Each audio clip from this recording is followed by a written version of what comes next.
Assalamualaikum warahmatullahi wabarakatuh. Perkenalkan, nama saya Muhammad Dimas Yulianto, mahasiswa Universitas Pekalongan, Prodi PBSI, kelas pagi A, semester 1.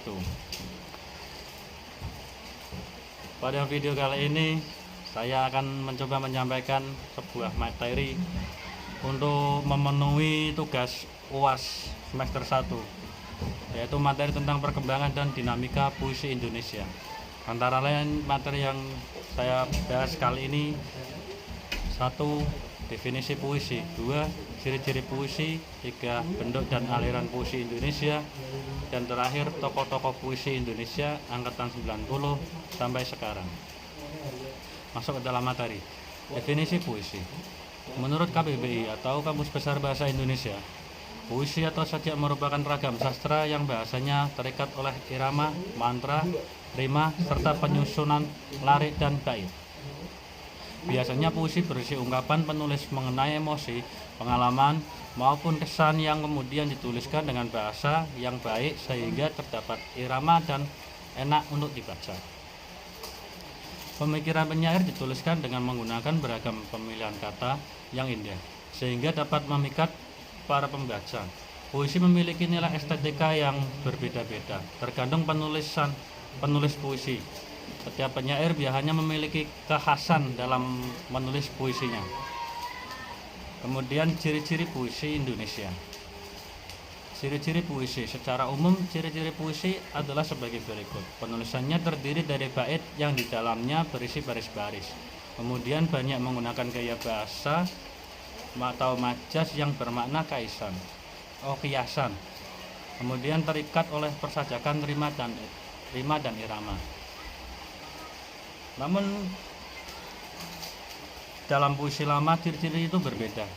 Yang pertama, biasanya nama pengarangnya tidak diketahui. Kemudian penyampaiannya bersifat dari mulut ke mulut sehingga tidak heran jika disebut dengan sastra lisan. Kemudian sangat terikat dengan aturan seperti jumlah baris, tiap bait, suku kata maupun rima. Contoh puisi lama. 1. Mantra, yaitu rangkaian kata yang memiliki unsur puisi dari rima dan iramanya. 2. Nazam, yaitu puisi yang berasal dari Parsi, terdiri dari 12 baris, ada rima, 22 dan 44. Isinya tentang hamba saya istana yang setia dan budiman. Kemudian bidal adalah peribahasa atau pepatah yang isinya merupakan nasihat, sindiran, peringatan, dan sebagainya. Kemudian ghazal ialah puisi dari Persia, biasanya terdiri dari 8 baris.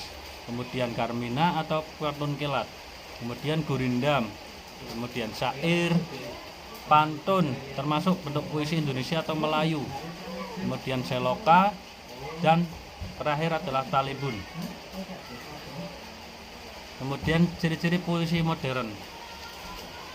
Puisi modern biasanya tidak terikat pada aturan tertentu seperti puisi lama, namun tetap memiliki ciri khas pada setiap karya sastra tersebut. Puisi baru juga lebih menekankan pada isi dan makna daripada struktur dan bentuknya. Ciri-cirinya antara lain nama pengarangnya diketahui, kemudian mempunyai bentuk yang rapi dan persajakan akhir yang teratur. Kemudian gaya bahasanya dapat berubah-ubah.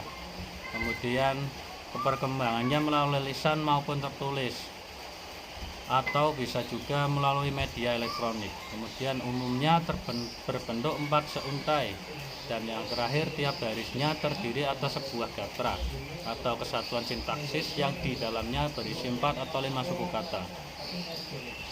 Materi selanjutnya adalah bentuk-bentuk dan aliran puisi Indonesia. Bentuk-bentuk puisi Indonesia. Puisi lama. Salah satu dari bentuk puisi adalah bentuk puisi lama yang merupakan puisi yang terikat oleh berbagai aturan, antara lain jumlah kata dalam satu baris, jumlah baris dalam satu kata, persajakan atau rima yang digunakan, banyak suku kata pada setiap baris, irama yang digunakan. Kemudian bentuk puisi baru merupakan puisi yang bentuknya lebih bebas daripada puisi lama, baik dari segi jumlah baris, suku katanya, atau rima yang digunakan. Ciri khas dari puisi baru adalah sebagai berikut. Bentuknya lebih rapi dan simetris. mempunyai persajakan akhir yang teratur, banyak menggunakan pola sajak, pantun, dan syair meskipun ada pola lain.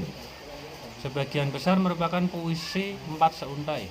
Setiap barisnya terdiri dari sebuah gatra atau kesatuan yang sintaksis. Dan yang terakhir, setiap gatranya terdiri dari 2 kata. Kemudian aliran-aliran puisi Indonesia. Yang pertama, aliran realisme. Aliran ini sering disebut juga realisme sosial. Ada pula yang menyebutnya sebagai seni yang objektif. Aliran ini menuntut penyairnya untuk melukiskan sesuatu sesuai dengan kenyataan. Kemudian kedua, aliran ekspresionisme. Berbanding terbalik dengan aliran realisme, aliran ini dianggap sebagai seni yang subjektif. Aliran ini lebih mementingkan pengucapan secara spontan. Kemudian aliran impresionisme. Aliran ini berasal dari kata impresio yang berarti kesan. Aliran ini merupakan aliran sastra yang berusaha melukiskan kesan sesaat dari suatu hal yang diamati penyairnya. Kemudian aliran romantisme. Aliran ini adalah aliran yang lebih mengutamakan perasaan. Kemudian aliran simbolisme. Aliran simbolisme merupakan aliran yang muncul sebagai reaksi atas realisme. Pengarang yang beraliran simbolisme berupaya melukiskan sesuatu dengan tidak secara terang-terangan, tetapi menggunakan simbol atau lambang-lambang seperti hewan atau tumbuhan dan lain-lain. Kemudian aliran mistisme. Aliran mistisme adalah aliran kesusastraan yang bersifat melukiskan hubungan manusia dengan wujud keilahian. Dari yang terakhir adalah aliran surrealisme. Aliran ini merupakan aliran sastra yang melukiskan berbagai objek dan tanggapan yang secara serentak. Dan materi terakhir adalah tokoh-tokoh puisi Indonesia angkatan 90 sampai sekarang. Angkatan 90 atau era reformasi. Munculnya angkatan reformasi ditandai maraknya karya sastra bertema sosial, politik, dan seputar reformasi. Sastrawan era reformasi merefleksikan keadilan sosial dan politik yang terjadi pada akhir tahun 1990-an. Nama-nama sastrawan yang menorehkan karya monumental pada periode ini antara lain Rendra, Taufik, Ismail, Seno Gumira Adjidama, Joko Pinurbo, Wiji Tukul, Ahmadun Yosi Hervanda, Asep Syamsyam Nur, dan masih banyak lagi. Kemudian angkatan 2000. Memasuki angkatan tahun 2000, gaya bersastra semakin mengandalkan kekuatan literasi dan mengungkapkan cerita secara estetik. Banyak nama sastrawan Indonesia yang lahir dan besar pada periode tahun ini.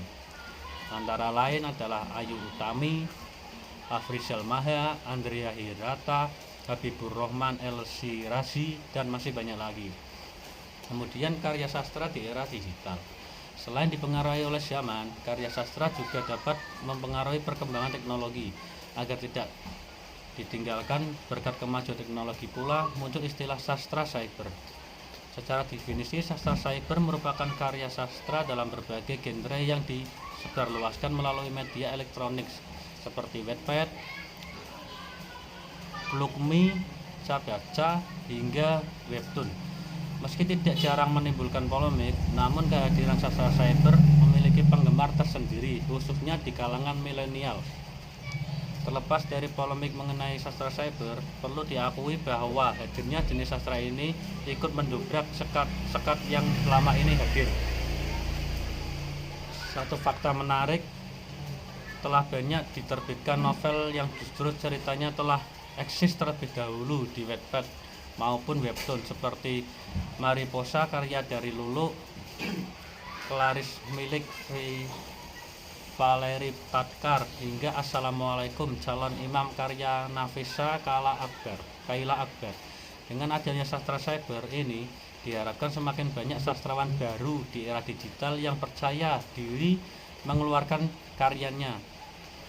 Kehadiran sastrawan-sastrawan digital ini juga menjadi harapan baru bagi ekonomi kreatif Indonesia, khususnya sektor penerbitan. Dan yang terakhir,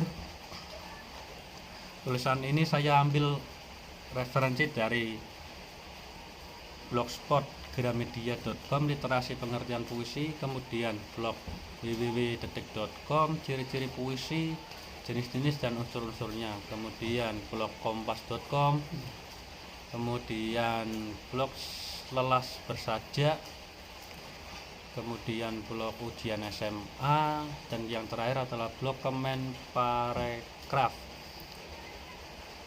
mengenai sastrawan Indonesia dari generasi ke generasi.